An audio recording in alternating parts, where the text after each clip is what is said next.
DIY. Had a buddy of mine, and there's another Dilla question I got for you. I had a buddy of mine that was like, you see folks out here who kind of identify themselves as like Dilla disciples and never had an opportunity to even be around him or know what that's like.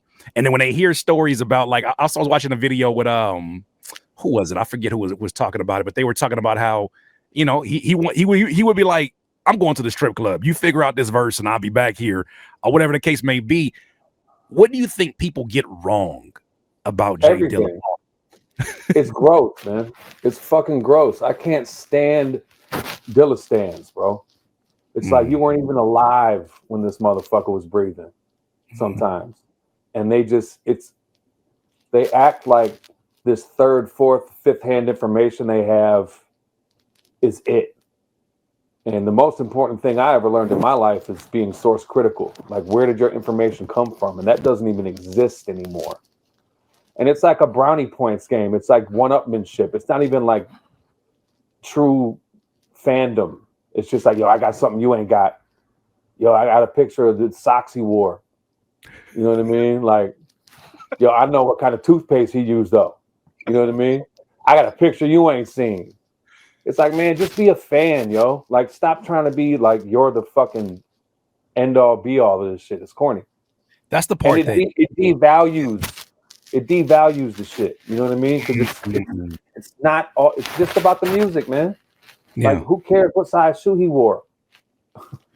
Well, people have been like, yo, like, what was it like to breathe the same air as James James? Oh, yeah. And I'm like, motherfucker, he was a human being. I was like, it's like your homie, but he just makes the best shit you ever heard in your life. Since we know that you know him like better than most folks would ever have had an opportunity to. What do you think his point of view would have been of those stands that you was talking about, like that avatar of those stands? What would you think he would have said? I think he would have just laughed and went back to making beats. Hold on, I gotta do that. I gotta do that. That right there. You know what I mean? You've never been afraid to speak your mind, even if it ruffles feathers. What's something you said that caught the most heat, but you still stand on today? Oh, man. I mean, the Trump shit. We didn't even got to hear it, and we already know it's some shit. Trump shit was crazy. There was a situation maybe about 6 years ago where there was a Native American at Arlington National Cemetery. He had a ceremony that he does every year. I forget what the contents of that specifically were, but the same day he was doing that, there was like a pro-life rally or some shit at the cemetery, which is, why do you have a pro-life rally at a cemetery in the first place? Oh, wow. And it was a busload of kids that pulled up, and they all had fucking MAGA hats on. And it circulated in the media, these little shitty fucking white kids mocking. Like, and it's like, I'm a white motherfucker. I know what that expression is. I know what y'all fuckers are doing. And I literally blinked my eyes. I used to go wild on Twitter. I used to set the fucking table like, let's get it. I'm bored today. You know what I mean? I'm bored today. I got time today. Let's go. So when I blinked my eyes, it was like 20 fucking tweets, yo. And I said, lock the kids in the school and burn that motherfucker to the ground. But the shit that got it popping was, I said, fire on all them redhead bitches. Now, you and me know what firing on somebody means. Firing on somebody means punching them in their fucking face. That part. But white America and anybody over like 40 years old thinks that I'm talking about like high-powered rifles on the rooftop. Oh, Lord. So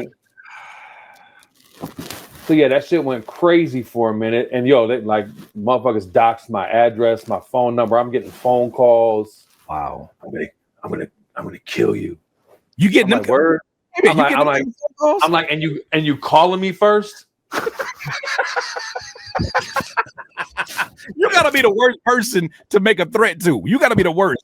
Because if I'm on the other phone, I'm on the other side, I'm like, yeah, I just want to make sure you knew before I did it. No, it was wild.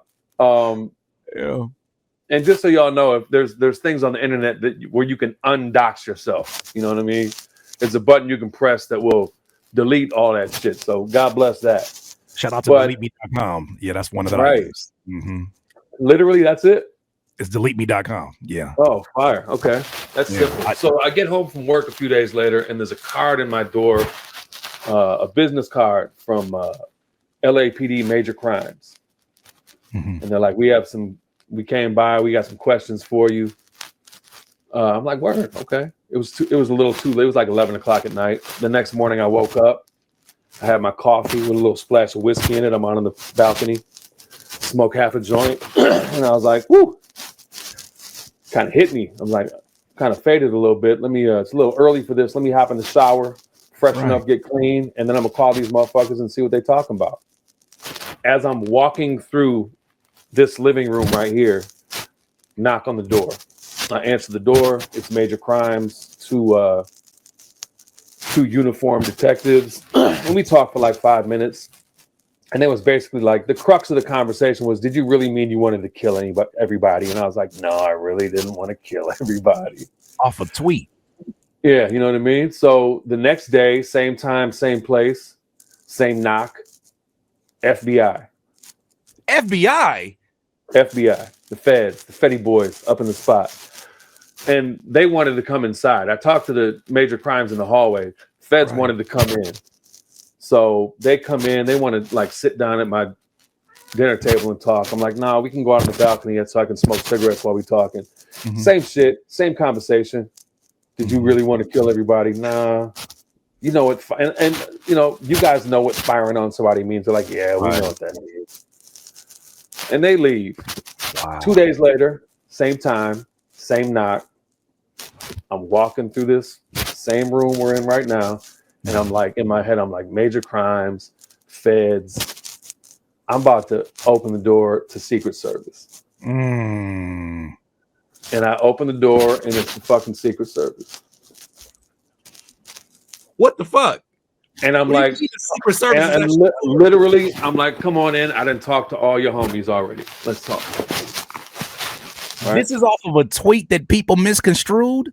Bro, that tweet was at the Republican National Congress that followed that. They had a big ass TV screen behind the podium, and it had all these social media things like anti-MAGA shit. My shit was right in the middle of that motherfucker. How about that? Hold on, and see, this is my statement. I'm not making this fair. You wonder why I block you OVO MAGA like fans. You OVO, I call them OVO MAGA house shoes, because the way their talking points are very similar to the extremists that happen to be they are wild. They dox and all do all this crazy stuff. I don't talk to them. I block them. They were doing things like they would say something and they would say something completely disrespectful about you or somebody you love. And if you responded and had a large platform and it got a bunch of retweets, they then had grounds to report that tweet as bullying.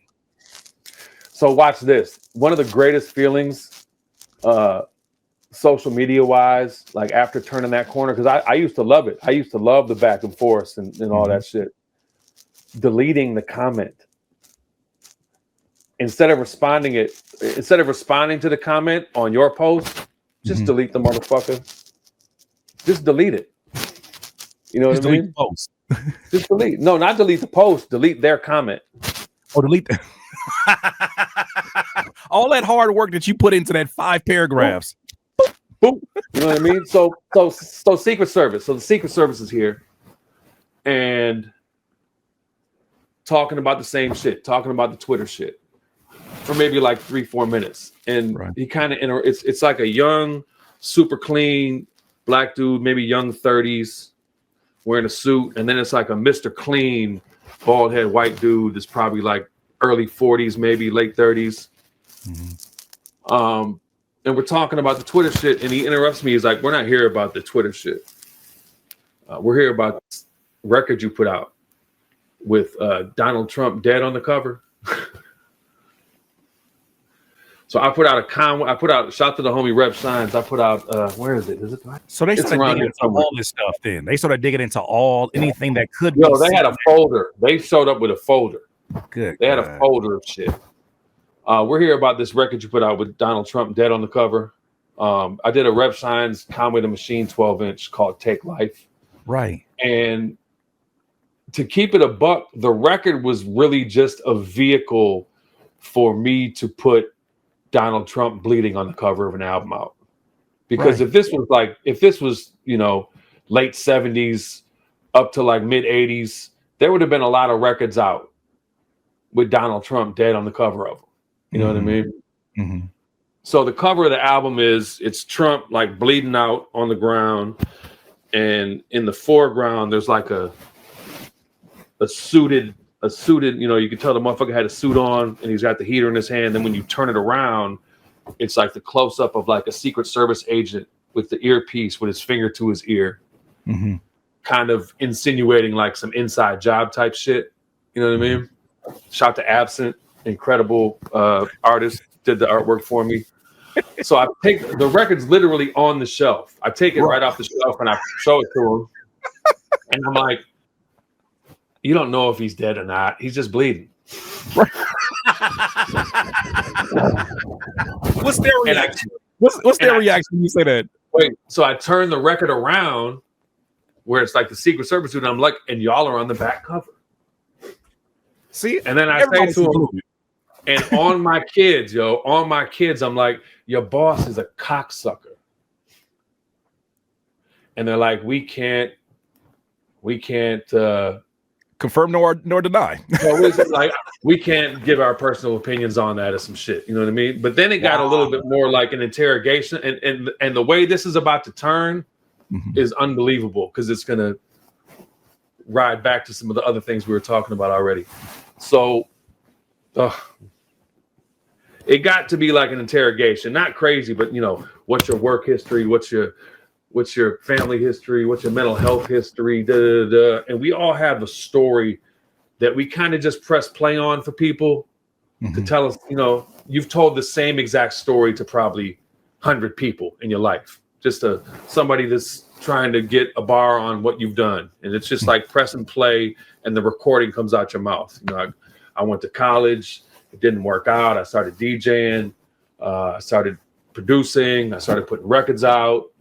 And there's no way that I have any intention of thinking that the Secret Service knows about JD, right? Right. So I'm like, kicked out of college, start DJing, start making beats, start putting out records. I don't know if y'all are familiar with J Dilla, but that was a homie. That the first record I put out was J Dilla. And the young dude interrupts me. He's like, wait. You put out Dilla's first record? So Secret Service. And bro, it was fanboy shit after that. So they left. And I just started laughing. I started laughing, uncontrollable laughter to the point of pain. And I'm just looking up and I'm like, you motherfucker. Yep. You've been gone. You just got the Secret Service off my motherfucking back row, and you've been in the ground for 12 years. Come on. And unbelievable, bro. Yeah. Unbelievable.